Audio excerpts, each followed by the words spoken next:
Hi, y'all. We are back, and whether you've been with us forever or you're totally new to it, you are so welcome to this beautiful thing we call Hope and Anchor. We're a podcast, but more than that, really, we are a community focused on what it means to be human.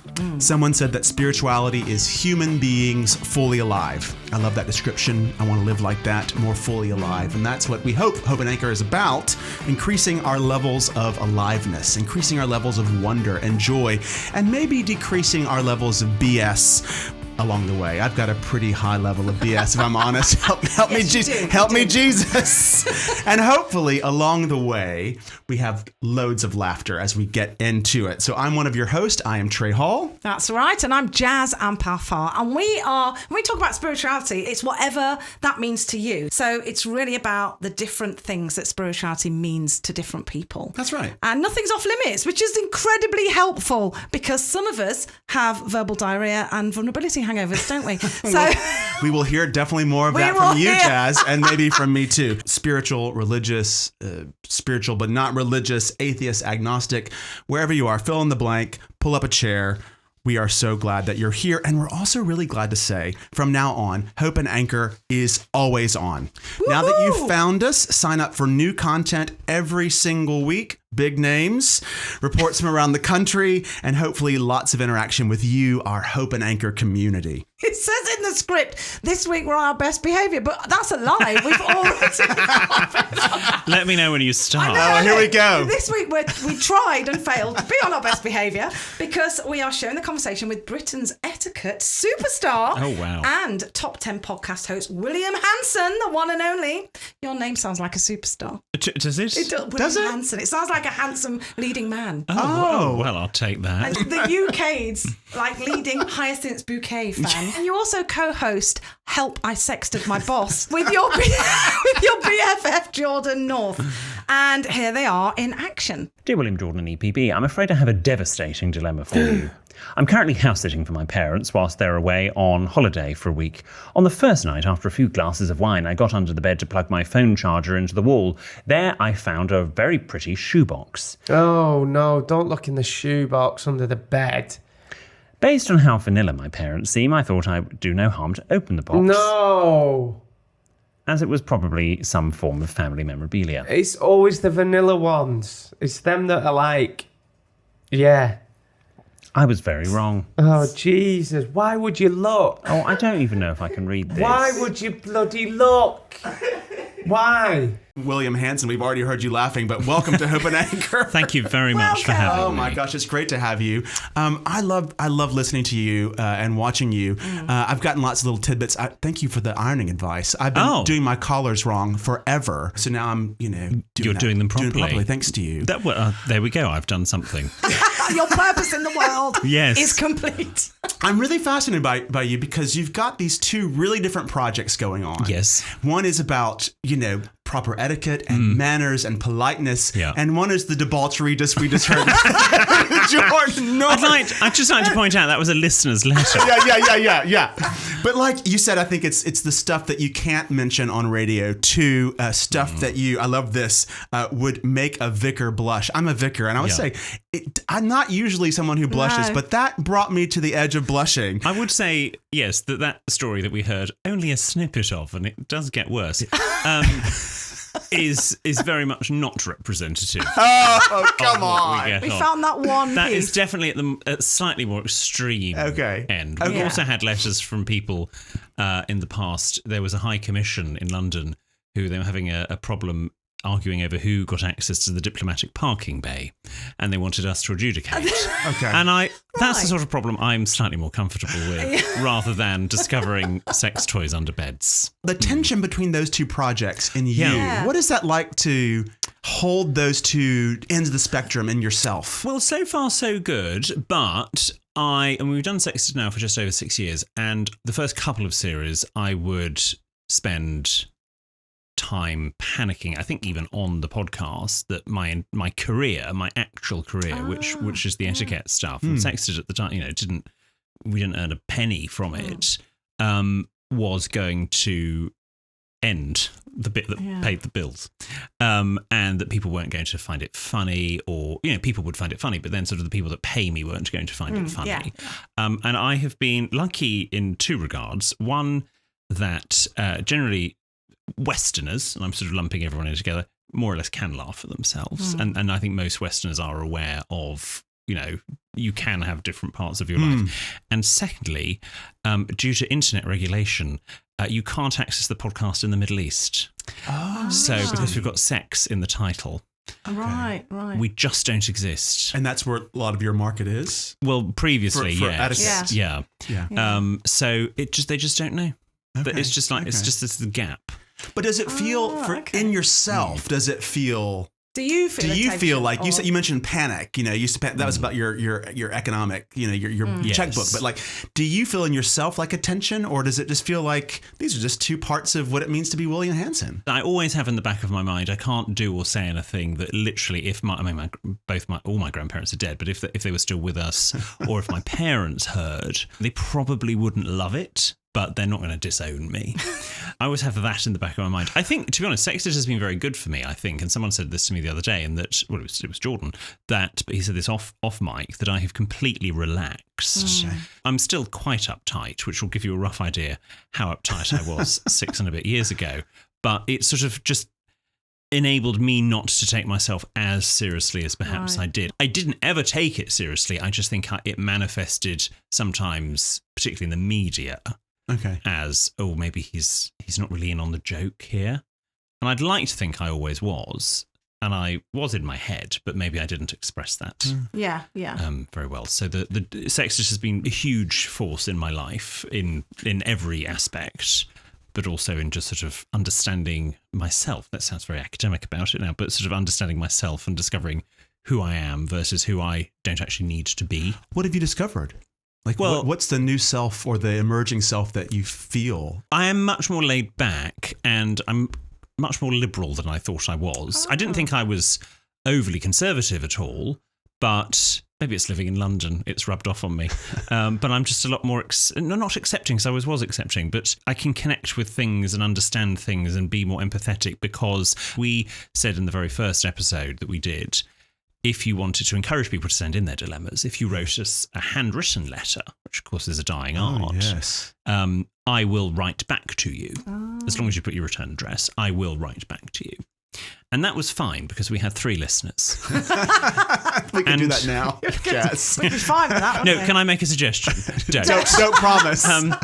We now have a couple more than 3 listeners, and I'm still writing back to people. Are you really? We say it takes, in the fullness of, I think in the script it says, in the fullness of time you will get a response. And that's roughly about 3 to 4 months. So when people go, it's my birthday next week, can you send me a card? No, we'll have missed it. We'll get that accent you just did. Yeah, that's how all listeners sound. But often people write these letters that, obviously they're writing them in for us to, in theory, read them out on the podcast. We can't really, because some of them are heartbreaking. I've had people that have been in abusive relationships.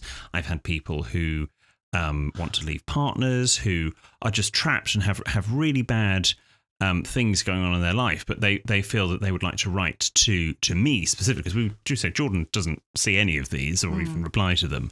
It is me that sees them. I do show them to people from time to time. Actually sitting there reading and replying to these people and seeing how their lives are, it sort of increased. My empathy quotient has increased. How do you say? Because it does come across with an etiquette thing. When I first knew that you're a guest, and I'm like, oh God, it's just doing it for doing sake. But actually, you talk a lot of the time about politeness, including people. I especially love when you're addressing people, you could say, "Hey, friends," or "distinguished guests." You don't have to say "ladies and gentlemen." So you strike me as someone who is very inclusive and makes a point of doing that. Etiquette should reflect the society in which we're living today through maybe media portrayals or preconceived ideas or a bad experience themselves. The etiquette is posh people telling not posh people what to do. Yeah. And, okay, I'll be honest, in terms of the etiquette industry, it's generally people who sound like me, who potentially may not be from a conventional posh background, telling other people what to do. So there's an element of that I appreciate. But actually, etiquette is not we're better than you, so do it like this. It's not that we are better than you, it's just what we are suggesting is a series of tried and tested methods. Obviously in Britain there's so much class and everything goes back to class, but etiquette is for everybody. Beyond it being a class marker or signaling a particular class, what is it? And I think for me, I grew up in the South, the American South, where etiquette is like... Which state? Tennessee. Which bit? West Tennessee. Yeah, but which Memphis bit? is my hometown. Okay, right. So my aunt and uncle used to live in Franklin. Okay, I went to university in near Nashville, so not too far from Franklin. Fantastic, Worked in a church in Franklin. You might be related. It's a lovely place, lovely part of Tennessee. Yes, so you may know from your aunt and uncle, there's like a certain kind of sense of polite society. I mean, Southerners will say, "Oh, honey, I love you," and then they'll stab you in the back when you turn around. It's not that polite then. And it's not polite at all. Well, it is polite, but it's not really on the kind. surface. So I've always been so Southern America is like a hyper etiquette in a different way from Britain. But what's on the inside? Like, what is etiquette meant to be a channel for? What's the purpose of it? Well, the purpose is to respect others and to have self-respect and to be selfless, not selfish, generally. Okay. And to put other people first. And the idea is that I put you first and you put me first. Yeah, we look out for each other. Yeah, it kind of balances out. We all know that there are lots of people that don't do that and do put themselves first and not that concerned about other people. But etiquette is a series of rules, really, that you can apply as and when you'd like, depending on the context. You can sometimes dial it up, sometimes dial it down. And I think rules help people because actually, a bit like raising children, and I appreciate parenting as I'm not a parent, but I, experience children, so I can, You've seen other people doing it. I know how that is. So. I can still have an opinion. And generally, the children in my life that I'm aware of that behave best are those that have sort of guidelines and parameters in order to operate. When you sort of go, do it whatever you like, normally they are the children that perhaps... They're still lovely, gorgeous children, but maybe things ultimately end up going slightly wobbly. And I think adults are exactly the same too. We kind of like it if we know what we're going to do, when we're going to do it, what works, what doesn't work. And whether it's sitting at a dining table eating, we know what to do. We know the mechanics of eating and how to eat nicely without embarrassing ourselves. And that sort of muscle memory, and what then takes over, which is more important, is the building a connection with people we're sitting opposite the table from, whether it's a date, a business lunch, a meal with friends. And we can focus on that without thinking, how do I eat an undressed lobster? Which is an extreme example. Well, no. So it's really about bonding. About friendship, relationship. I was thinking, we were talking earlier, Jazz and I, about the Japanese tea ceremony. It's not, it's about the tea. The tea is a object, but the goal is, it's a focus, but the goal is relationship. And I think about it as a minister, like when we celebrate in church, like communion, which is when Christians eat, it's really weird, like eat bread and drink wine and believe that God is there in some way.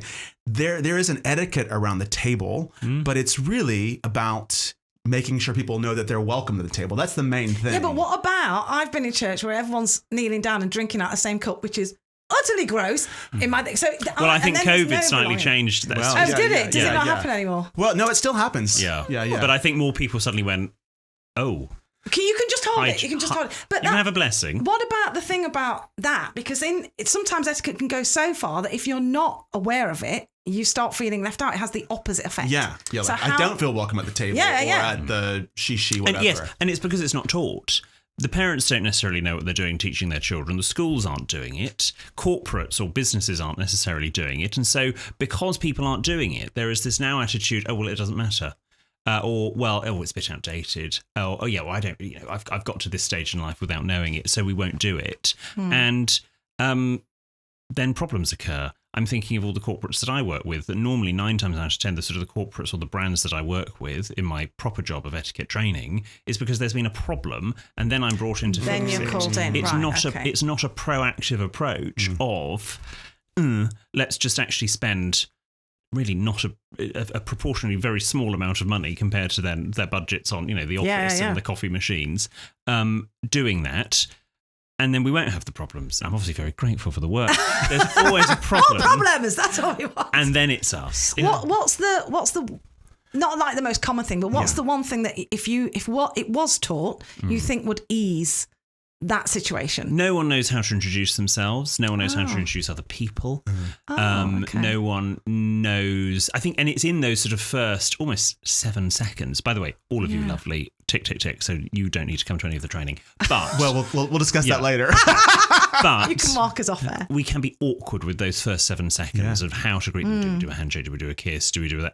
Especially when we're meeting someone we know of, maybe we've emailed them, it's the first time we're meeting them face to face, and I think post-COVID we now probably connect with people virtually and then meet them, whereas in pre-COVID you would meet them in person and then connect with them virtually, so that has changed, and people don't know what to do because nerves take over. We're all humans, we're all nervous. We probably don't really want to meet people that we don't know. We'd much rather go and meet our friends, really. If we had to pick between, meet a complete group of strangers or meet friends. I don't know, I quite like the strangers. I like to mingle. Okay, yeah. Two weirdos here. Yes. I'm definitely like, give me a stranger any day. Oh, I know, yeah. Hi! That's why I like meeting you. Okay, well, nice, thank you. We don't get stranger than me, so that's fine.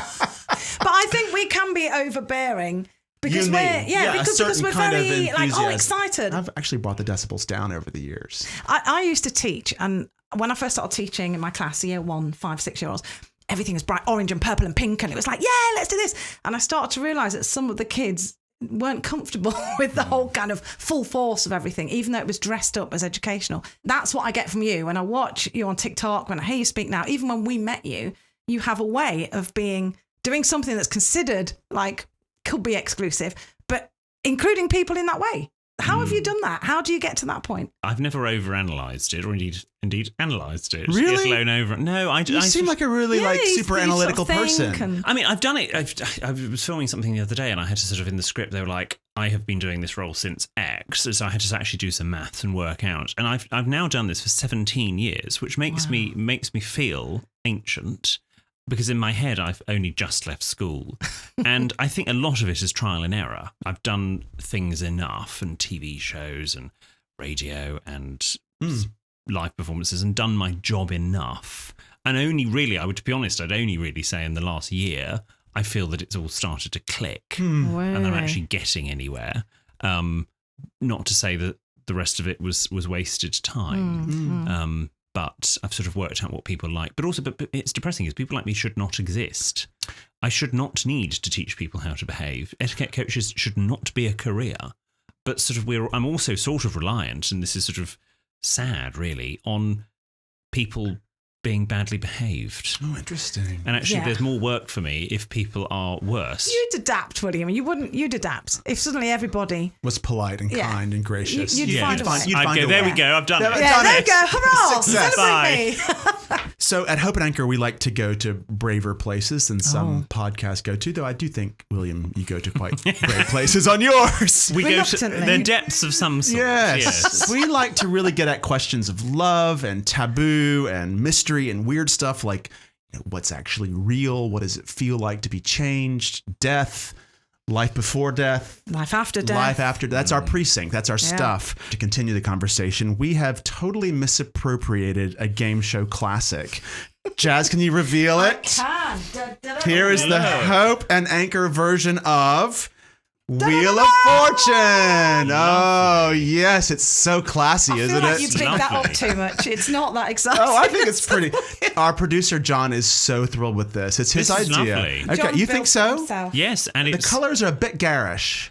Rather than cash prizes on our Wheel of Fortune, which actually we're calling...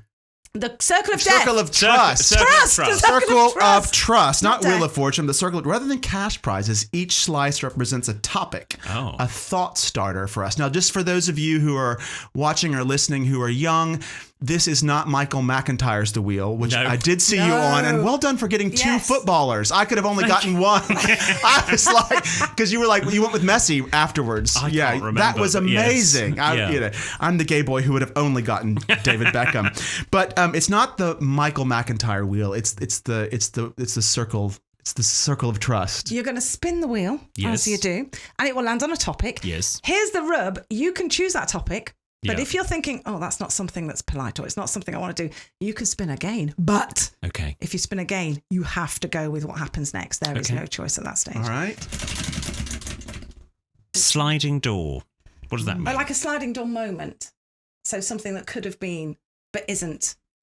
Oh, yeah, okay. Well, Do you want to go with that? Yes, I'll go with that, okay. yes. All right, sliding door. It is. Sliding door. So I did not want to go to university. I didn't feel the need to go to university. I wanted to go and do etiquette. I started when I was 17. Oh, okay. I wanted to do that. I potentially wanted to become a butler.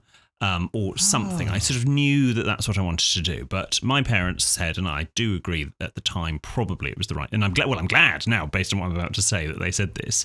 They said, no, you're going to go to university. Like, do whatever you like afterwards, but you need a degree. I don't agree that people need a degree, but anyway, they wanted me to go and get a degree. There were two options I could pick between to read English language. One was Newcastle University, and one was Manchester University. Okay.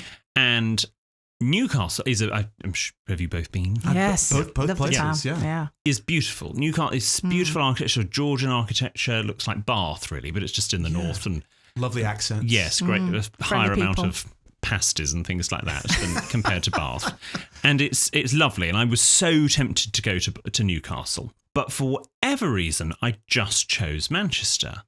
And I am now forever grateful that I chose Manchester, because a lot of my very close friends I met whilst I was there. I then stayed on and lived in Manchester after university. I was there for 9 years. I met Jordan North in Manchester. And although I'm sure our paths might have crossed, I don't think we would have become friends. Okay. And had I gone to Newcastle, I'm sure I would have had a lovely 3 years. But I don't think I would have stayed. Life. I don't think I would have met. Well, I obviously wouldn't have met the friends I'm now friends with. I've got a sliding door moment which ties in with your meeting people. Massive fan of Rick Mail, hugely. Okay. I even loved him when he was in The Young Ones. I thought he was very handsome as Rick. He It's did silly a white program boys called, messing now about. don't get excited, called Bottom. Yes. Okay. It's Yes. a lovely program. And he was filthy. It was not and about that. Yeah. It just makes me laugh. He's too rude. Anyway, so I got to meet him. He was in Waiting for Godot. I sat through the play. Oh, wow, okay. I met him afterwards. And I mean, I love the man, right? He's funny. I've grown up with him. And I was practicing all these things that I was going to say. I was going to introduce myself. And he came out and I lost my shit. And I said, "Nice Cardi." And he looked actually scared. He looked actually scared. And this is a sliding doors moment, because if I'd been able to just introduce myself, we would have been married now. We all have sliding door moments, right? Where like, and we don't think about them until much later. But I met my husband because of a weird breakup that happened 2 years before. And I went to a New Year's Eve party where I met an English woman in Chicago who was like, "If you ever come to England, you should look me up." And I did. And she invited me to her church where my husband, Jonathan, was on staff. And I saw him in the procession. And I was like, "Who's that?" And she's like, "He's not on your team." I was like, "Oh, I think he is." You know, I'm like, so I'm grateful for that kind of stuff. And I wonder, do you think about, like, one of the psychologists calls it synchronicity, like that there's some mysterious thing going on in life where we are being led by some inner hidden wisdom or whatever you want to call it to that destiny? Or do you think it's more like there are 1,000 different roads and all of them could have been delightful? Yeah, there probably is something going on that we don't know. Oh, yeah? Yeah, I think probably there is. I mean, Mikey, my husband, and I will always say to each other, what's meant for us won't pass us by. So, I think that's something to live by. And also just be content with what you've got at the moment as well. I mean, being aspirational is not a bad thing. And I think everyone is aspirational in their own separate way. How they define aspiration is maybe different from person to person. But yes, I think there probably is just sort of something. And I do think if you're a nice person, you will get rewarded. Oh. Do you? Yeah. Do you? See, that's where I stop with I loved that until you said that. I'm afraid about that.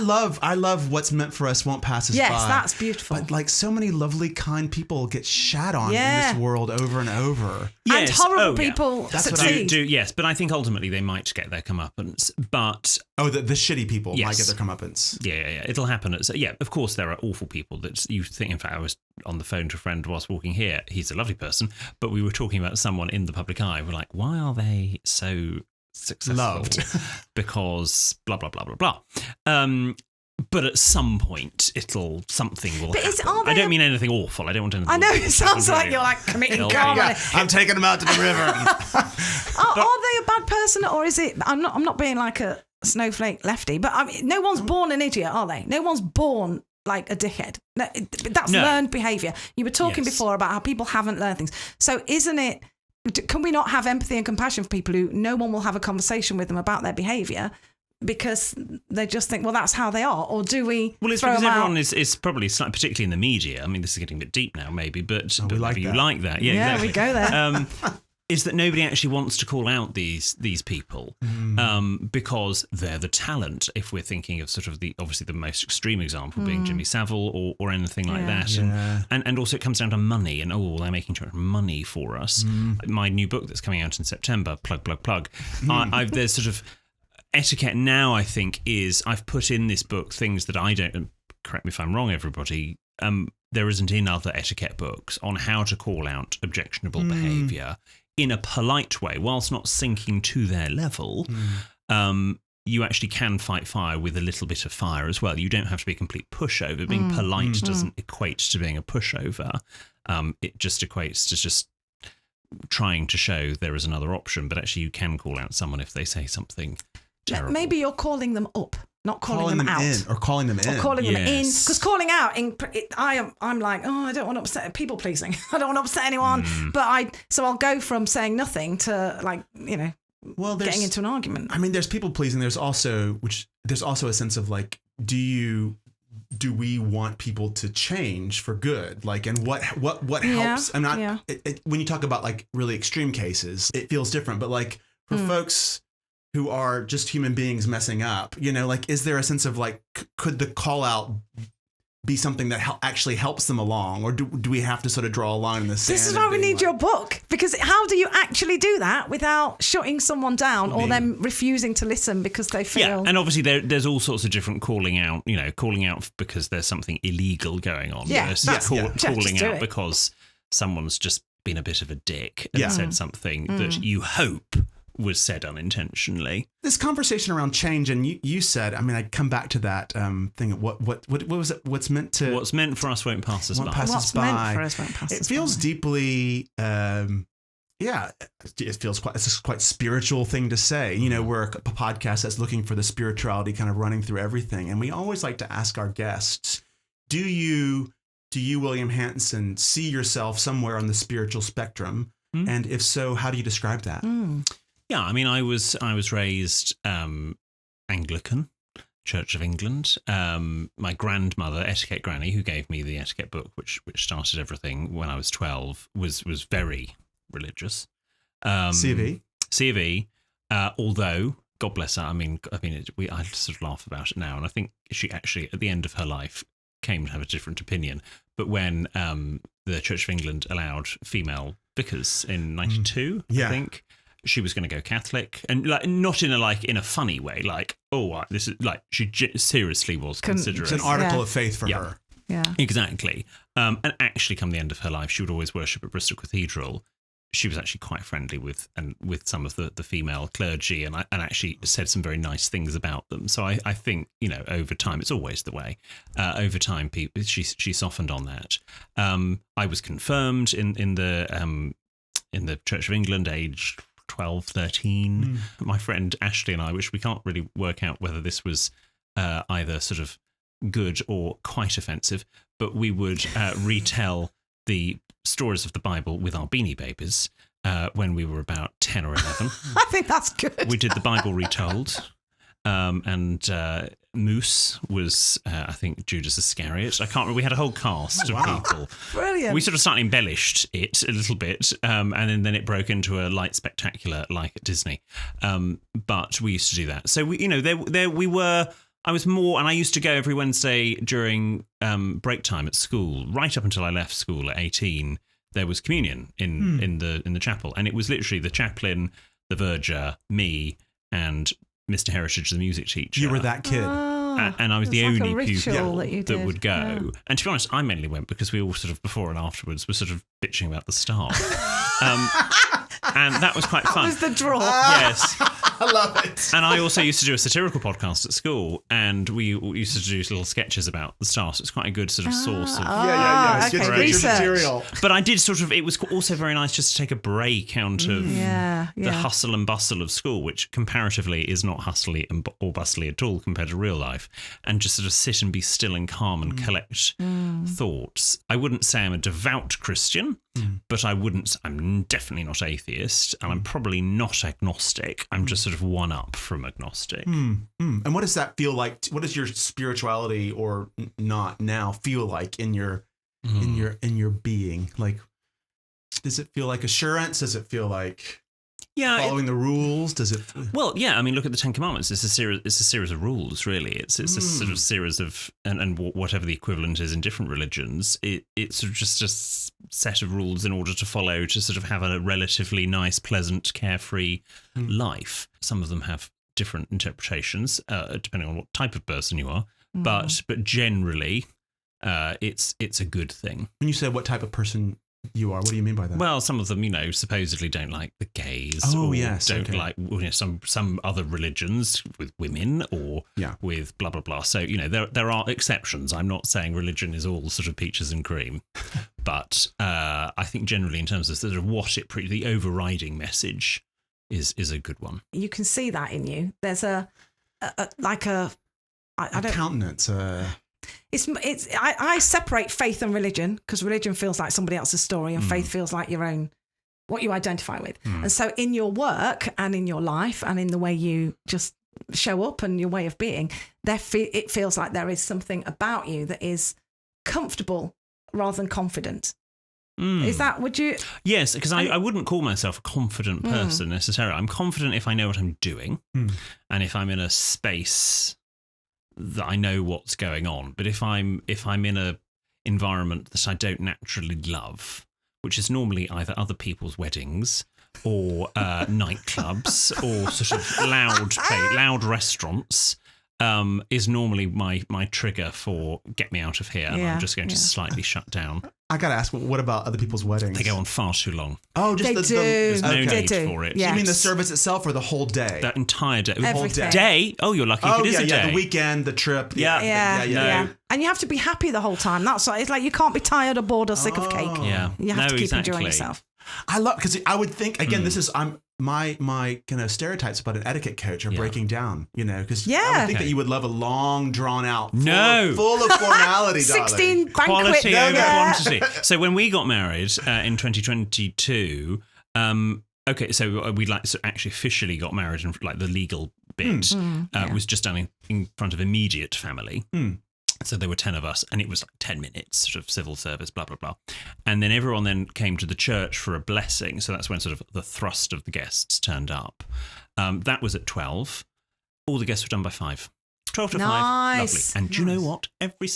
More or less every single guest, no one has said the opposite, said to me, we wish your wedding had gone on longer. That's true. Like, yes. Yeah. Because everybody else's wedding, I wish it hadn't gone on as long as it did. Yes. Yes. I say amen to that. I'm Team William on this. I'm feeling fire inside. I've got so many thoughts. I got married as late. The last legal time you could get married was 4:00, and I got married at 4:45 because I wanted to have a good day and not be having people saying all day, "Can I take your photo? Oh, Dad, look at it." Yeah. And I love people. I love being with people, but I was like, my best exhausting day. It's knackering. Yeah. It's not fun. I don't know about you, Jess, but when we have guests on the show, I do sort of. Because you're sort of a character. I am glad that I fit into William Hanson's rubric. I know. I like that I've been blessed, as it were. It feels like a win. Speaking of, I just what do you think about our outfits here? How would you Yes, well, why don't you two describe what you're wearing for everyone I'm that's listening? I'm wearing a lovely eBay purchased. No, you don't need to tell me where it's from. Okay. No. I do think that's important. Because I hate it. It's any Primark. I hate that. Why? Because it's like I can never afford this off the shelf. I'm so sorry that I'm wearing nice clothes. It's a lovely Paul Smith kind of blue, purpley blue jumper. Mm-hmm. With a little left shoulder button detail. Left shoulder button, and I've got some... Gosh, look at you. Very You're nice. flexible. Flexible as well. Yes, you got It's sort of a grey, very, very, very, very fine. You wouldn't call this houndstooth, would you? But the tiniest of little patterns. Yes. So, and also some stylish shoes. Veja trainers. Veja. Yeah, Veja. I don't know how to Look say at him it. with his styling. So what do you think? I think very nice. Yes. You could be honest. I feel like we're talking about. I feel cold a lot, which is why I'm wearing jumpers. It's like 20 Maybe you degrees should outside. wear a collar. You think so? Yes, because you now know how to iron them. So that's step Yeah, one. I've never seen him in a collar. Yes, I think never? it gives the neck a bit of structure. Okay, so a little bit less long neck. And if you're feeling cold, it's also practical. pop it up. Yeah, Okay. Let's exactly. turn your attention to Jazz. Well, I'm Now, gorgeous. you Describe what you're wearing, Yeah. Jazz. I am wearing a dress that I beat off a woman in the street. No, I got am it. wearing a dress- Mark. I'm wearing a dress that's bright pink and it's kind of animal print, black Yes. bits on it. It's got puffy sleeves. It's by Scamp and Dude, and the woman who owns Scamp and Dude had brain surgery and nearly died and wanted to do something. She was like in the city and she wanted to do something for children whose parents were going through that, who thought that they might lose their parents. And so she started a brand. It's got this little lightning bolt on it, which you press it when you need courage. And then adults said, I need courage. So now she makes courage. And I love the story and I love her clothes because you can't miss me. I'm not going to get knocked over in this. You can't miss me in a crowd. And I'm also wearing flat shoes because heels are ridiculous. And why would you? Although they are very sexy and I do wish I could walk in them because they look fab. I can teach you. But I'm not. Well, this is why I'm not a drag queen because I can't do the heels. Yes. But these are comfy and I have to pug it through London. So I'm not apologising. No. So, but this is what I would wear what's regularly the on evaluation? stage. Be honest. Well, it's a lovely colour. So That feels like sounded a bit shade. passive aggressive. Oh, I love that. Kiss I my love that. juddies. It's a lovely colour. It's a lovely colour. Oh, I can hear all of them. honey. Oh, yeah. I tell you why I was struggling to find something to say. Positive to say. Was because you gave such a lovely backstory onto the dress. I thought, Yeah. well, I I know. can't slag it off. I know. Yeah. That's my technique. Yes. Because But now you feel bad. But you did slag it off, and that's what we love. While we've been away, we carried on the discussion on Twitter about what spirituality means. 2 great one-word answers. One from Rachel Collins, who said connected. Sally Coleman called it essence. And Rachel Parkinson went further and said it was openness to that which is beyond the material world, a sense of wonder. Yeah, and Judith Russell said spirituality was being open to the world, joy and togetherness. I love that. So add your comments on socials. You can find us on Facebook, Twitter, Hope and Anchor Media, and on Instagram and TikTok, we are Hope and Anchor Crew. William, you mentioned Jordan earlier and, meeting him in Manchester, that sliding doors thing. And one of the things I love about Help, I Sexted My Boss is that you and Jordan are so different. I mean, you are, at least you seem that way. Yeah, just different energies, different takes. And I was just thinking about my own friendships, mostly are with people who are like me, with a few exceptions. And those friends that are like, we started in really different places and became friends are some of my most treasured friendships. So I was just thinking about you and Jordan, and how did you become friends across such difference? Well, we met. He was on work experience with the BBC.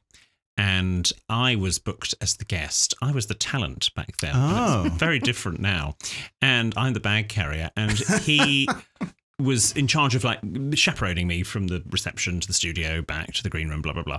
And that BBC, which has subsequently been condemned and knocked down, had very long corridors. And you just had a very good opportunity to talk to someone. And he sort of just made me laugh. And I made him laugh. And anyway, he saw me out and, as you think, well, it's perfectly pleasant, but, bye, won't see you again. And then he moved in with some very good friends of mutual friends. And we sort of looked at each other and went, oh, it's you. Hello. And that was only 4 months later.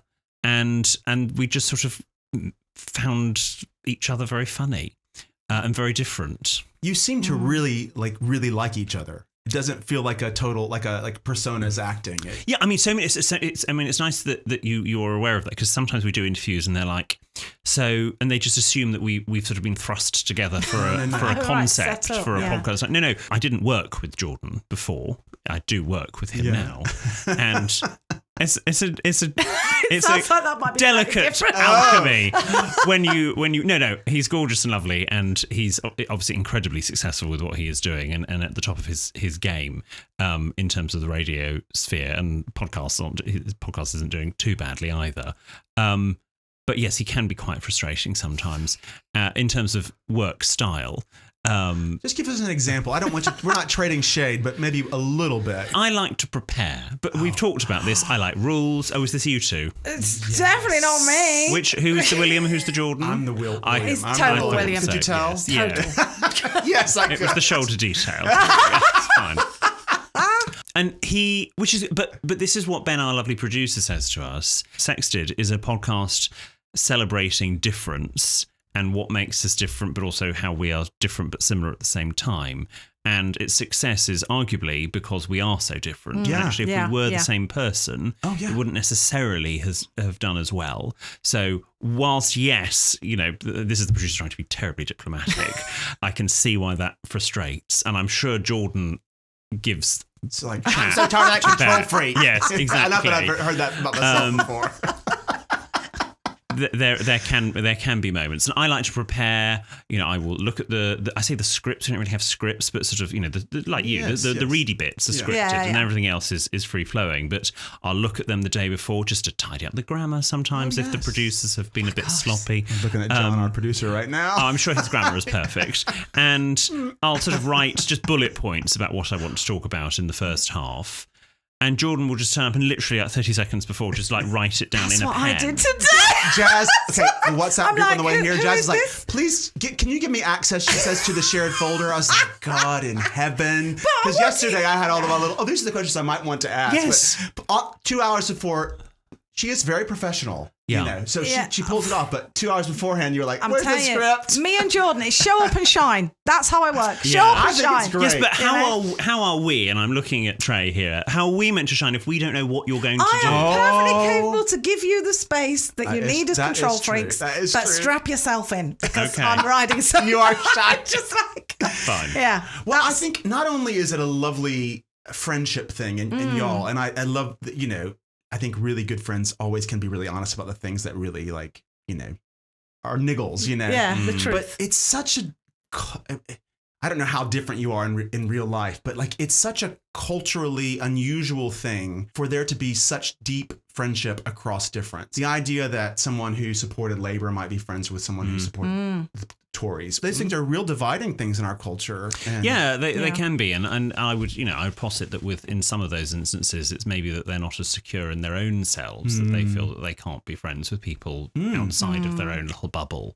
And I think it's very dangerous if we have friends that are purely from one group or another, or think the same, and it becomes like an echo chamber where you are sort of yourself you are kidded into thinking that is representative of real life, and it isn't. Yeah. And so it's nice to have a bit of diversity and difference of opinion. You don't have to believe it yourself, but everyone has a right to say it. As the minister in the room, and not that only ministers do this, but I think a lot about spirituality and spiritual life. And I think one of the things I don't like is when people talk about spirituality is being like-minded. I mean, that's sometimes it is that, but I think for me, a healthy spirituality is much more about being kind of open-hearted to the other. And I think I'd much rather be part of a spiritual community or a faith community where there was radical difference, but a commitment to a similar way of seeing people in love or being open to curiosity or wonder. Yeah. For me, I'm like, I don't really know if like-mindedness is something I'm really after in this world. No, I think it is more about, I'm interested in learning. So I'm like everything we've talked about today, I'm like, oh, yes, I don't know about that. Tell me about that. I like that. That means I have to be with people who I'm different to. Not people who are different to me, like I'm the gold standard of human, although I probably am. But people I'm different because it's more fun. You can learn more, you can engage more. But I also get the idea of not, it'd be nice to be in a room full of brown females who look a bit like Beyonce. That would be fabulous. Beyonce's a Methodist. Oh my gosh, he does this every time. He's like that guy who says, where? He's like that guy who says everything's been invented in the area where he lives. It's like that West guy. Tennessee. Okay. Where are you from, honey? I'm not from West Tennessee. No. But I, had no complaints. What's learning, you said? Learning, what have you learned from Jordan? because you're sort of styled as, on the show at least, as the, I think, as sort of the teacher, the guide. Yes. So what have you learned from Jordan? Well, although beyond the Benidorm big breakfast? Yes. Oh gosh, yeah. How can I say this without sounding smutty? Sometimes he's inside me. And I just sort of, because I spend so much of my life with him. Like an alter ego. Yes. He will suddenly I can think like Jordan now. And I think he can probably think like me because we know we've done a book, we've done the podcast, we've done all sorts of other things. Oh, William Hanson, thanks so much for being our first guest in this series. Yeah. William's book, Just Good Manners, is out in September. Help I Sexted My Boss is on tour, and you can hear him on Keeping Up Appearances, the luxury podcast. Very good. Busy boy, aren't you? Full details at williamhanson.co.uk. Yes, thank you, William. Thank you so much. Been a genuine honour. It's been And- lovely. Has been. So we're always And congratulations on being always on. That's a real achievement. I know. It's a big deal, isn't Never it? off. It's an effort. You'll be sick of each other very soon, but you'll be. But good, well done. It's good. Thank you for that. Make sure you get a fix every week. Every because week. coming soon is our next guest, Amanda Lovett, from Traitor to Pilgrim. Who do you believe is a traitor and why? Will. I'm really sorry, Amanda, I put your name. And if I've got it wrong, I'm really sorry. Now please reveal, are you a faithful or are you a traitor? Oh, I'm getting emotional now and I don't cry. It's been amazing. That'll take lots away from you all and we will meet up again. I am a traitor, guys. Hope and Anchor is a project of the Methodist Church in Britain. It's produced by John Ryan and Rachel Matthews. And I'm Jazz. I'm Palfar. And I'm Trey Hall. Until next time, peace. Bye.